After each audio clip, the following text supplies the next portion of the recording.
الرحمن الرحيم.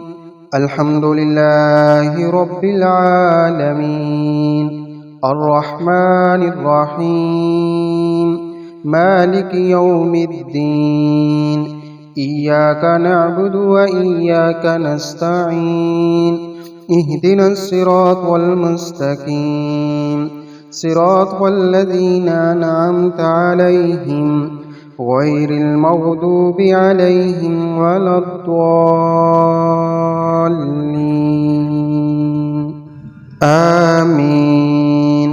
بسم الله الرحمن الرحيم.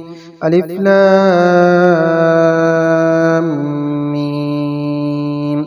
ذلك الكتاب لا ريب فيه هدى للمتقين الذين يؤمنون بالغيب ويقيمون الصلاة ومما رزقناهم ينفقون.